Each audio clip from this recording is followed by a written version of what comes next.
Eu sou o Luís Nunes e comigo hoje, para discutir a liberdade de imprensa e o direito à informação na sociedade capitalista, tenho o Bernardino Soares, membro do Comitê Central do PCP, e o Pedro Tadeu, jornalista e co-apresentador do podcast Os Comentadores do jornal online Adenobildo. Obrigado a ambos por terem aceitado este nosso convite. Entre os 4 maiores grupos económicos do setor da comunicação social, o Grupo Cofina detém o Correio da Manhã, a CMTV, o Jornal Económico, o Record, entre outros. A Média Capital detém a TVI, agora a CNN. A Global Média detém o JN, o DN, a TSF, o Jogo, entre outros. E o Grupo Empresa detém a SIC e o Expresso também, entre outros. Todos estes grupos são grupos económicos privados, mas não é por acaso que, num estudo publicado em 2020 pelo Centro para o Pluralismo e a Liberdade nos Média, cofinanciado pela Comissão Europeia, Portugal é identificado como um dos países europeus com o maior índice de concentração dos meios noticiosos. Contudo, a Constituição da República Portuguesa impõe no artigo 38 que o Estado impeça a concentração da comunicação social, designadamente através de participações múltiplas ou cruzadas, e esse era um dos principais argumentos usados, quer na altura da abertura do setor da comunicação social ou capital privado, quer ainda hoje em dia, em favor dessa liberalização, na medida em que se defendia e defende que promove a pluralidade. Eu, Bernardino, eu pergunto-te, mais de 30 anos envolvidos desde a abertura do setor televisivo à iniciativa privada e a privatização de alguns dos meios de comunicação estatais, se essa profecia do pluralismo se concretizou, ou se face ao que eu disse anteriormente, se podemos dizer que estas profecias de facto redundaram numa falácia. Então, obrigado pelo convite.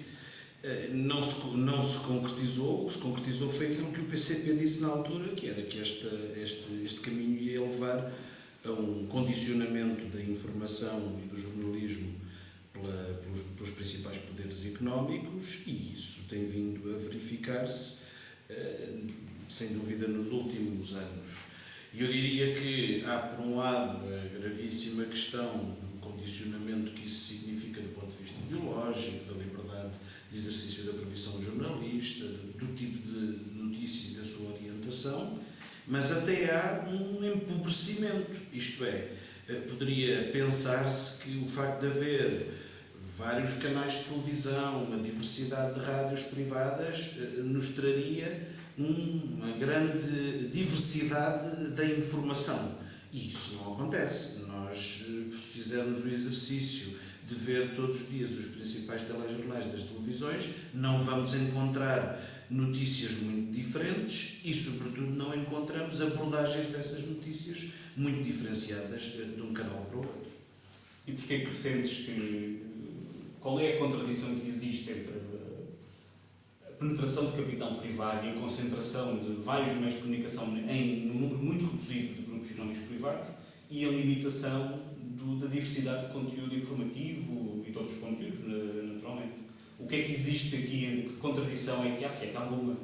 Eu acho que a concentração é um fator, não é? Porque faz com que cada um destes grupos está ligado a outros setores do poder económico e, portanto, não são estanques entre si, mas também, por outro lado, o que eu penso que determina é o uso destes órgãos de comunicação por quem os detém como um instrumento de condicionamento político, ideológico, enfim, em que, mantendo um certo nível de, enfim, diversidade em relação à abordagem dos vários partidos, dizendo de outra maneira, não sendo possível, pelo menos para já, eliminar de todo o PCP das notícias, por exemplo, é evidente que há uma discriminação na abordagem das iniciativas, das propostas do PCP. O Jerónimo de Sousa dizia muitas vezes, e diz muitas vezes, que quando fazia uma intervenção em que apresentava as propostas da política alternativa do PCP e tudo mais, essa parte nunca passava, e passavam sempre outras coisas. E depois, às vezes, era confrontado com a pergunta: mas vocês não têm propostas? Quais são as vossas soluções? E, de facto, elas não apareciam muito nos principais órgãos de comunicação social. Isso era uma coisa sistemática. Tem outras razões também, certamente, mas uma delas será que não é muito desejado pelo sistema que está instituído. Pedro, eu faço a mesma pergunta, quer dizer, de que forma é que tens visto, como jornalista, tens acompanhado ao longo dos vários anos de carreira, a evolução do... Ainda sou do tempo antes da privatização das televisões. Exatamente. Daí precisamente a pergunta, como tens acompanhado a transformação, a primeira liberalização, e desde aí, se sentes que há mais ou menos pluralidade nos meios de comunicação social, se há algum condicionamento Digamos, vamos lá ver, a situação atual é péssima, não é? Mas a anterior também não é muito boa. Até acho que também era bastante péssima, porque o PCP era já nessa altura, portanto, nos anos 80, a partir de 81, 82, sistematicamente discriminados favoravelmente na comunicação social toda. Mas os jornais, sobretudo os jornais e a televisão pública, foram ferramentas do poder político anticomunista não no sentido de querer proibir o Partido Comunista, mas opositor ao PCP, para chegarem, por sua vez, ao poder, utilizando para isso o próprio serviço público, não é? E quer com saneamentos de jornalistas que fossem mais conectados à esquerda e ao PCP, quer com linhas editoriais de propaganda a modelos económicos opostos àquilo que o PCP propunha, e também com um grande investimento, por exemplo, lembro-me perfeitamente da moda do Milton Friedman, que é um economista liberal, um dos pais fundadores do neoliberalismo atual, ter um programa, ele fez um programa americano de popularização dessas medidas no tempo do Ronald Reagan, e disse passar aqui na televisão, haver depois comentários sobre aquilo, debates sobre aquilo, e portanto, e tudo aquilo transformado na televisão RTP, pública, portanto, tudo aquilo ser transformado num instrumento de mentalização e de propaganda, quer dizer, não tenho outra palavra para isso. E, portanto, até houve depois uma fase em que isso melhorou, em que apareceu com a privatização, inicialmente, de facto, houve algum aumento de pluralidade de publicações, sobretudo a nível dos jornais, mas também construiu-se uma realidade que é aquela que estamos a viver. Isto transformou-se, em grande parte, num negócio de capital, aliás, como diz o nome desta conversa, não é? É um negócio capitalista, e pela sua natureza é anticomunista. Portanto, não há que ter ilusões em relação a isso. Não é? O que depois pode haver é nas relações pessoas que conseguem, de uma forma ou outra, encontrar aí um equilíbrio. Mas há, sobretudo, e eu penso que é uma coisa que nós, como PCP, identificamos mal, uma nova geração de jornalistas que acredita mesmo naquilo que está a fazer. E, portanto, que tem um pensamento à direita, e um pensamento do ponto de vista de modelo de sociedade em que valorizam valores da liberdade individual sobrepondo ao interesse coletivo, e valorizam, e que muitas vezes até com coisas bem intencionadas e generosas, mas que associam a isso o poder da liberdade económica, que desregula completamente toda... Portanto, muitas vezes os próprios jornalistas são... por aquilo que aprenderam na universidade, por aquilo que aprenderam a ler jornais, por aquilo que aprenderam nos livros, por aquilo que é a sua formação. Há uma mudança ideológica dentro dos quadros redatoriais das redações que é fruto dos tempos que estamos a viver. Ou seja, mais que a manipulação, acho que a sensação que eu tenho, que trabalhei em redações destes jornais grandes durante grande parte da minha vida, é que as pessoas acreditam naquilo. Portanto, não sei se eu estou de acordo com isto que o Pedro está a dizer, porque eu acho que no fundamental haverá de tudo. Claro, há de tudo, claro. Não é? Continuará a haver o patrão telefona, o editor manda, mas o jornalista faz, mas na maioria dos casos eu julgo que já não é assim. É de facto isto. Algumas formas algumas propostas, ou a forma como, por exemplo, se processou a substituição do secretário-geral do PCP, para alguns com que eu até conversei, é uma coisa completamente incompreensível. Não conseguem perceber, não? Incompreensível, porque não há todo aquele folclore, com todo o respeito, pelas formas de organização dos outros partidos. Cada um organiza-se como quer, cada um é militante do partido que quer. Mas não era só preconceito, era mesmo incompreensão em alguns deles. E isso tem a ver com este condicionamento à partida que vem, de facto, das pessoas estudarem em universidades que trazem logo essa formatação, de terem toda a sua vida condicionada por esses valores e, portanto, não chegam a jornalistas virgens de preconceitos, de ideias e de de certa E forma. vivemos num mundo que é pós já a queda da União Soviética, e isso, com todos os feitos que aquilo tinha, era uma referência, apesar de tudo, que funcionava como algo que poderia existir, e estes jornalistas com 30, 40 e 20 anos acham simplesmente que o comunismo é impossível, que é uma coisa romântica e utópica que não, mesmo com boa vontade, mesmo achando que essas ideias são giras, mas isto nunca vai acontecer e, portanto, não está isso. Mas também há outra vertente. Mais do que a questão do patrão telefonar para dar uma orientação, eles intervêm muito, na experiência que eu tenho, e tive cargos de direção até há muito pouco tempo, intervêm não do ponto de vista de, digamos, da orientação ideológica das coisas, mas de defender o seu negócio, sobretudo negócios que tenham ao lado. Essa é uma questão que tenham mais negócios que tenham ao lado do que propriamente o próprio negócio da empresa. Quando falamos das pressões exercidas sobre os Não, jornalistas, nunca tive, sinceramente, nunca tive nenhum patrão. Não, é uma pressão direta. Os patrões que se relacionaram diretamente comigo foi Balsemão, Joaquim Oliveira, Daniel Costa de Carvalho, portanto, tudo pessoas à direita. Nunca tive, para ser franco, alguém que tu fala, olha, vê lá como é que tratas o não sei o que isto não pode ser. Não tive isso, mas tive, obviamente, condicionamentos. Como é que esse condicionamento se consegue? Que é uma mudança que acontece na passagem dos anos 90 para o ano 2000. E que é isso que é o diretor passou a ser um gestor e passa a conceber as relações sendo responsabilizado pelos resultados financeiros que consegue. E para conseguir esses resultados financeiros, ele tem que estar preocupado com vendas, tem que estar preocupado em conseguir ter conteúdos que sejam patrocinados, está preocupado em conseguir receitas, basicamente, não é? Para evitar depois ter que despedir pessoas. E depois é confrontado com, olha, não conseguiste, tens que despedir pessoas. Isto depois cria o quê? Dependências a nível económico, de facto. Há depois também uma grande mudança que eu acho que ainda mais fatal do que a legislação que existe e que a privatização assim, que é o próprio modelo de negócio mudou nos anos 90 com as telecomunicações e a chegada da internet. E ainda antes do digital ser uma coisa forte, não é? Que foi o pequeno anunciante deixou de ser uma receita relevante no mundo dos jornais. Aqui estou a falar mais de jornais do que de televisão, mas na rádio e nos jornais isto aplica-se. Com o boom das telecomunicações e do crescimento da banca, da privatização da banca e dos investimentos bancários na altura, o que aconteceu foi haver o pequeno anunciante desapareceu.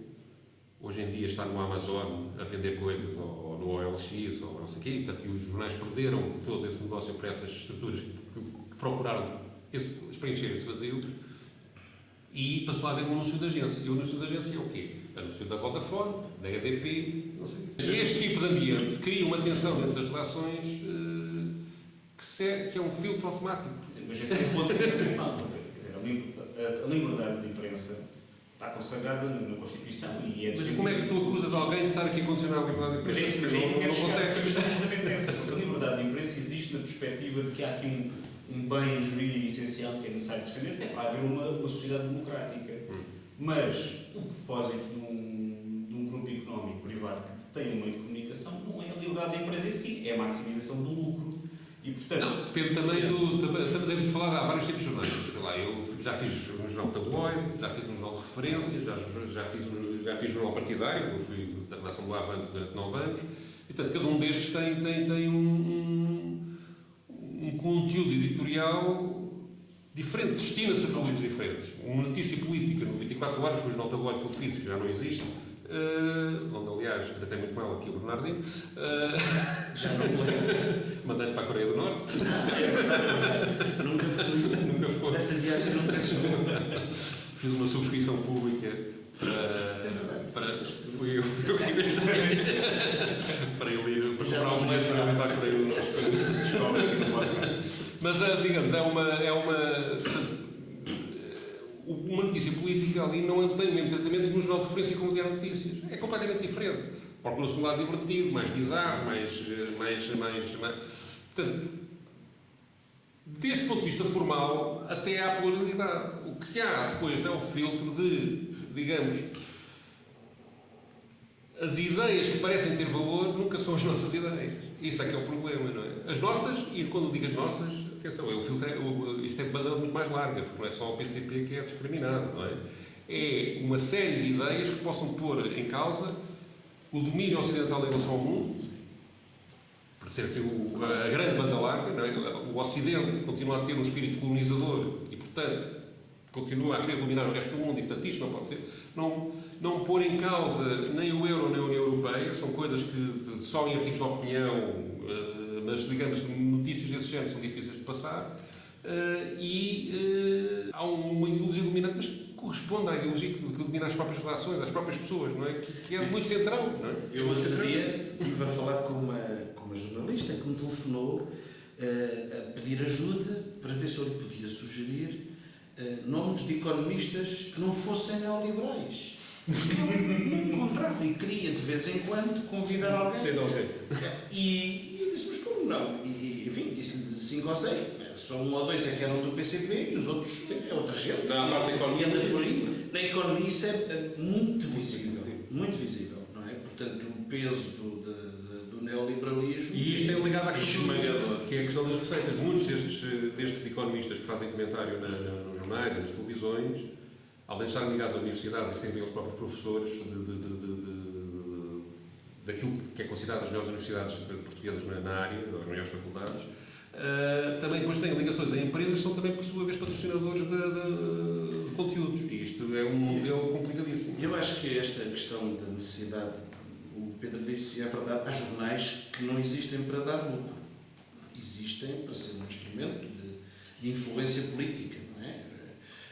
O público não deu lucro, não sei se já alguma vez deu, mas durante as primeiras décadas não deixou de ser sustentado pela SONAI, porque, enfim, é um elemento importante da sua estratégia. O observador tem um papel determinante na criação de notícias e da formação da opinião à direita e isso é certamente, parece-me, observando de fora, para eles mais importante do que os resultados da empresa. Mas, na realidade, esta questão do resultado no final, da sustentabilidade financeira, das audiências nas televisões e nas rádios, das vendas ou do digital nos jornais, condiciona muito e condiciona até os conteúdos, já não falando agora da questão da diversidade política e ideológica, mesmo outro tipo de condicionamento dos conteúdos. Nós hoje temos tudo muito mais rápido e supérfluo. E isso, aliás, é uma desvantagem para quem tem posições que exigem algum aprofundamento para serem explicadas. E contextualização. Nós hoje temos aqueles, por exemplo, nas televisões, aqueles diretos absolutamente pastosos em que o jornalista está no sítio onde aconteceu uma desgraça qualquer, um acidente, uma inundação ou coisas piores, e durante os 3 ou 4 minutos que está em direto não adianta nenhuma informação nova em relação ao que passou na peça antes. Mas, enfim, isto tudo alimenta esta superficialidade, o populismo informativo que é toda a predominância em muitos órgãos de comunicação social da desgraça que aconteceu, da violência, do problema dramático de uma determinada família ou de uma determinada pessoa, com todo o respeito por essas situações, mas a predominância disso não é só na Correio da Manhã TV, atenção, não é só. A predominância disso em muitos setores também é uma degradação do panorama informativo, porque deixa pouco espaço para abordagens mais profundas sobre temas mais importantes e ajuda também a uma certa alienação, digo eu, não é? Mesmo depois, noutro sentido, a preservação de uma certa ideia de independência e de pluralidade que se procura, pelo menos formalmente, manter, não é?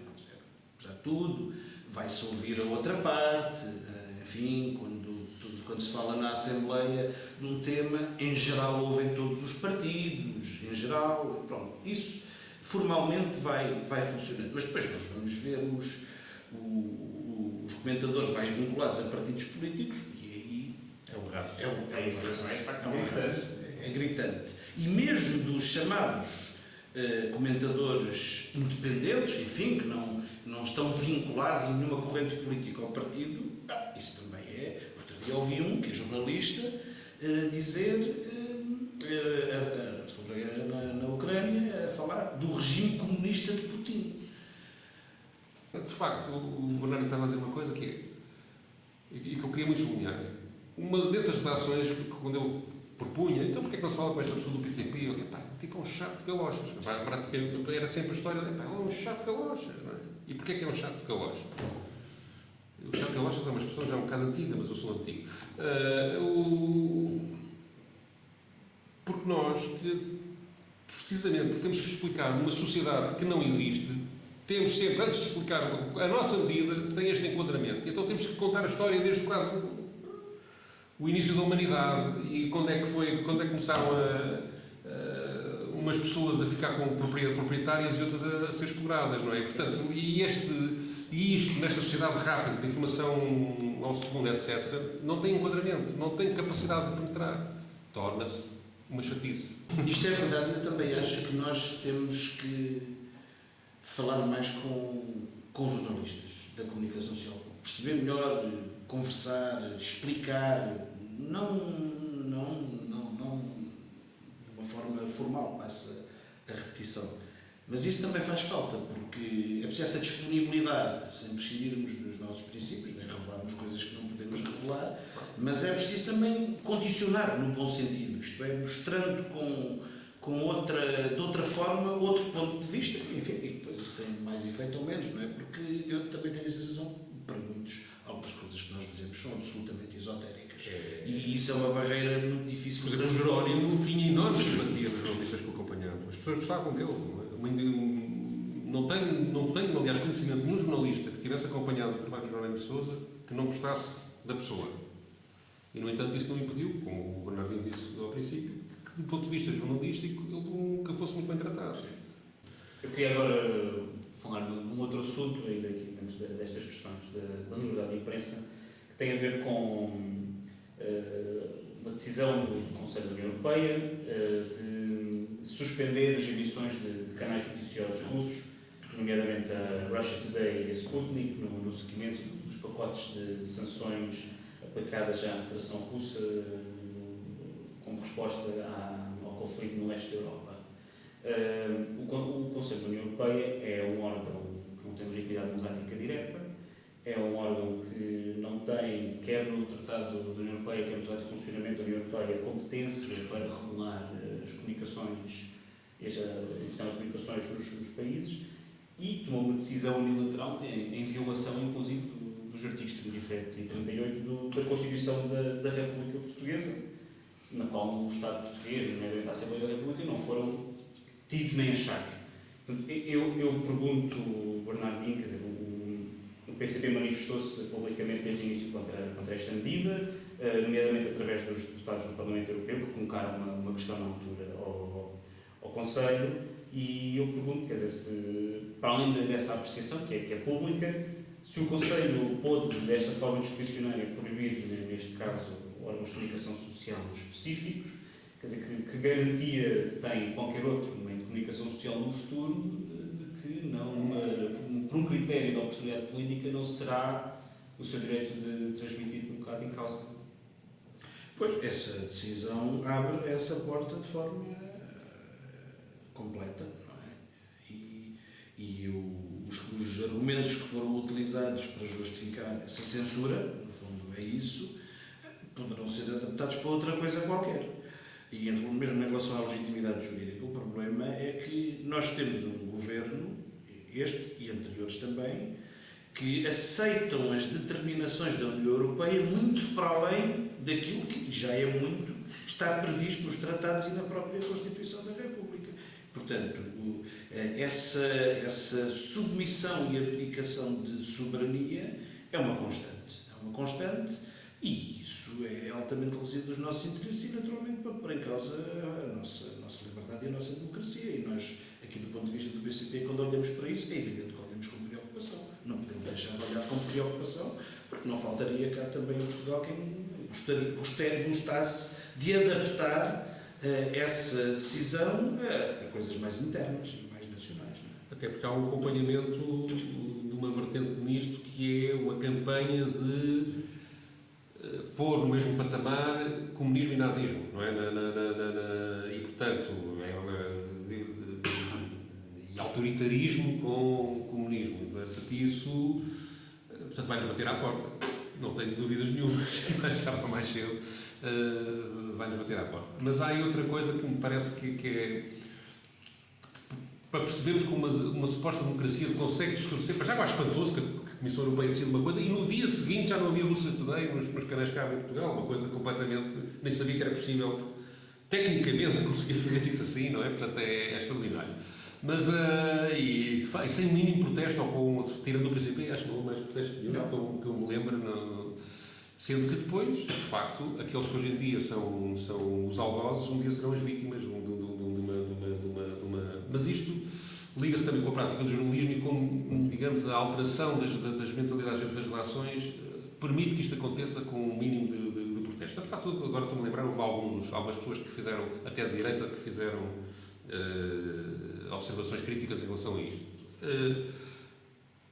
Que é o aparecimento, no final dos anos 90, do jornalismo de causas, que é uma coisa que apareceu com uma vertente muito simpática, muito boa, ajudar as minorias, só que isso depois transformou-se, as causas foram-se cada vez tornando causas mais à direita agora, ou causas, digamos, mais comprometidas com coisas más que afetam a humanidade toda, não é? E esse jornalismo de causas calcionou, por um lado, que alguns jornalistas, sublinho, pudessem, de facto, ser veículos de propaganda política sem fazer a respectiva declaração de interesses do seu próprio envolvimento nessas que eu faço. Portanto, eu, desde sempre que assumi publicamente a minha filiação política, porque achei que era necessário, uma questão e acho que quando uma pessoa... Acho que não deve ser obrigatório fazer declarações de interesse, obviamente não, mas quando uma pessoa tem um envolvimento numa redação que tem responsabilidades editoriais tais, em que pode de facto influenciar ideologicamente o futuro da sua própria publicação, ou da publicação onde está a trabalhar, que no mínimo deve avisar, uma questão da honestidade com o leitor, a sua tendência política. Mas isso não é hábito. Mas digamos, esse jornalismo de causas levou uma evolução já para o ano 2000, de facto, criaram-se, replicando um bocadinho a situação que existia no pós-25 de Abril, grupos de interesses económicos, desportivos, culturais e até partidários que, de facto, funcionavam em conjunto. Vou dar um exemplo muito concreto que fiquei espantado, envolvendo alguns jornalistas ótimos, mesmo superlativos nas áreas em que trabalhavam, mas é espantoso que quando o governo Passos Coelho tomou posse, no Diário de Notícias, onde eu trabalhava, saíssem 12 jornalistas, 11 ou 12, agora não lembro exatamente, diretamente para assessores do governo. Sendo que havia conflitos ideológicos dentro da redação, porque era a época de anti-Sócrates, não é? A época que o Sócrates estava a ser denunciado, e bem, mas digamos, havia um grupo mais PS dentro da redação que se opunha ao grupo mais PSD e andavam-se. E portanto, este confronto subterrâneo com pessoas que formalmente são todas independentes e apartidárias, a verdade é que acontece, não é? Isto ter sido eticamente calcionado através do jornalismo de causas, que começou com boas intenções e depois foi degradando, transformando-se nisto, não é? E a falta de reação a essa medida censória é extremamente preocupante, porque como é que os jornalistas em todo o Ocidente, não é? Em toda a Europa, aceitam uma coisa, nem na América aceitaram, o Russia Today imita nos Estados Unidos. É incrível. Não sabia. Mas na América tem coisas. Também tem coisas péssimas, claro, não é? Tem... Agora a extradição do jornalismo Assange, também não estou a defender o jornalismo americano, mas nem eles, ou seja, apesar de tudo, têm uma tradição pela liberdade individual, não é a liberdade coletiva. Por exemplo, o Partido Comunista Americano existe, não é? Existem, aliás, 12 partidos, salvo erro, com tendências comunistas, que é uma grande confusão. Mas, quer dizer, não é legalizado, mas ser-se comunista é um problema, não é? Para o indivíduo é um problema. É um grande problema mesmo. E, no entanto, na Europa quer-se proibir em vários países, e já está proibido em vários países, partidos comunistas, não é? Mas nem os americanos fizeram isso. Portanto, a própria Europa está a caminhar para uma agressividade política que viola os seus próprios princípios. É tão simples como isso. Quer dizer, aquilo que se diz não é aquilo que está realmente a acontecer. Aquilo que se propagandeia, que é a bondade da União Europeia, a região democrática e tolerante, não é nada disso. Não é? Sim, isso vai complicar-se ainda mais porque, com toda esta situação do conflito na Ucrânia e tudo o que está acontecendo do ponto de vista económico e político perda de peso vai levar, julgo eu, a uma maior agressividade deste ponto de vista. Também depois tem o reverso, que é a reação das pessoas. Há muitas pessoas que estão a ser, o povo, não é? Os trabalhadores, muitos estão a ser muito prejudicados e é natural que haja reações. O que não há depois é, já em muitos países europeus, capacidade de organizar essas pessoas de forma a transformar essa indignação em algo politicamente interessante. Mas a indignação está lá, isso é um começo. Nós voltamos aqui ao problema com que começámos no episódio. De facto, há aqui uma decisão de uma instituição da União Europeia de proibir, restringir a liberdade de imprensa e de informação dos cidadãos, sem recurso, sem apelo nem agravo, feita de forma ilegal e, com exceção do PCP, nenhuma outra força política tomou uma posição publicamente contrária. Mas mesmo a posição do PCP passou praticamente despercebida da comunicação social. De facto, como é que se contacta com as massas, como é que se chama a atenção das pessoas para este ataque aos seus direitos, liberdades e garantias, se os instrumentos que as pessoas usam no seu dia-a-dia para acederem à informação não lhes transmitem a informação dissidente. Esse é um problema sério. Contrário. Esse é um problema sério e é por isso que uma das coisas que se disse nos documentos da Conferência Nacional e em algumas intervenções é que nós temos que reforçar muito os nossos meios próprios de esclarecimento e informação. Não estou com isso a dizer que conseguimos contrabalançar tudo o que as pessoas têm todos os dias, sem necessidade de pensar nem de refletir nas televisões, ou nas rádios, onde seja, não é? Ou nas redes sociais, que hoje têm um peso muito grande no condicionamento do pensamento e da informação.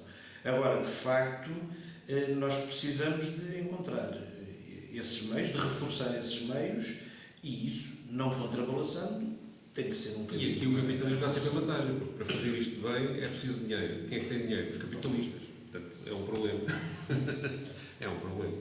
O próprio jornalista, para se defender, não arrisca. Aliás, o que mais me assusta nesta questão por exemplo, não compreendo porque é que não há um único jornal que não traduza os jornais russos nesta altura.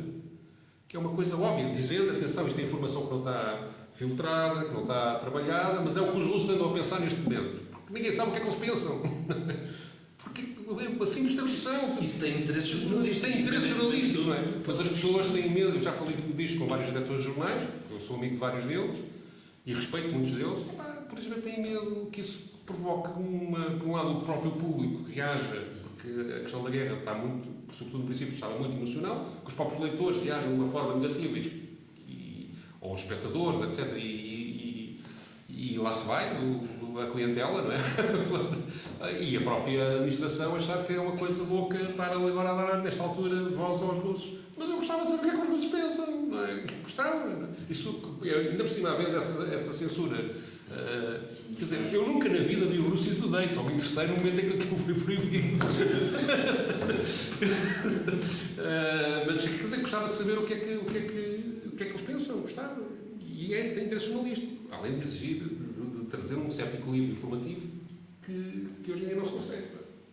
Era o que falávamos no início do episódio, a questão da como não compreendo como é que o Bruno Gonçalves não teve mais sítios para escrever, não compreendo. É completamente incompreensível. Mais e ter sido atacado por jornalistas, alguns Bruno Carvalho. O Bruno Carvalho, peço desculpa. O ter sido atacado por jornalistas, alguns deles com que eu trabalhei, pessoas que eu respeito, atacado como se só fosse um anti-jornalista, quando ele estava a fazer, é o melhor exemplo de trabalho jornalístico que se pode fazer neste planeta, não é? Ir para um sítio de guerra, desprotegido, e a tentar sacar a melhor informação que fosse possível.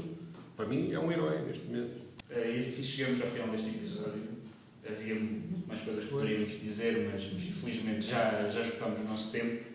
Bruno Personagem e Pedro Tadeu, quero agradecer por terem aceitado o nosso convite, pelo vosso contributo e pelo tempo que nos despenderam. Esperamos poder voltar a contar convosco noutra ocasião.